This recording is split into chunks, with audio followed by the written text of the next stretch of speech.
రోజు రోజుకి పిల్లలని పట్ల విపరీత గారంతో చివరికి ఎటు కాకుండా చేస్తున్న తల్లిదండ్రుల వలన భవిష్యత్ తరాలు నాశనం అవుతుందంటూ ఒక మాస్టర్ గారి ఆవేదన ఒకటి బాగా వైరల్ అవుతుంది. అదొకసారి విందాం. నా పేరు ఎన్ఎస్ఎన్ రెడ్డి. నేను కరీంనగర్ జిల్లాలోని ఒక ప్రభుత్వ పాఠశాల ఉపాధ్యాయుని. తల్లిదండ్రులకు చేతులు జోడించి నమస్కరించి చేసుకుంటున్న విన్నపం ఏమనగా, క్రమశిక్షణకు మారుపేరుగా ఉండే పాఠశాలలో విద్యార్థుల హెయిర్ స్టైల్పై, వారి నడవడికపై ఎన్నిసార్లు హెచ్చరించిన వారి ప్రవర్తన మార్పు రావడం లేదు. ఉపాధ్యాయులు చూస్తూ ఏం చేయలేని నిస్సహాయ స్థితిలో ఉంటున్నారు. తల్లిదండ్రులకు తమ పిల్లలపై శ్రద్ధ నియంత్రణ లేకపోతే ఇలానే తయారవుతారు. క్రమశిక్షణ మాటలతో రాదు, కొద్దిపాటి దండన భయభక్తులు ఉంటేనే వస్తుంది. పిల్లలకి బడిలో భయం లేదు, ఇంట్లో భయం లేదు. అందుచేతనే సమాజం ఈరోజు భయభ్రాంతులకు గురవుతోంది. వాళ్లే ఈ రోజుల్లో రౌడీల్లా తిరుగుతున్నారు. ఇక్కడే గురువుని గౌరవించని సమాజం వినాశకాలానికి గురవుతుంది. ఇది నిజం.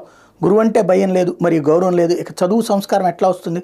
కొట్టద్దు, తిట్టద్దు, బడికి రాని వాడిని ఎందుకు రావట్లేవు అని అడగద్దు. చదవాలి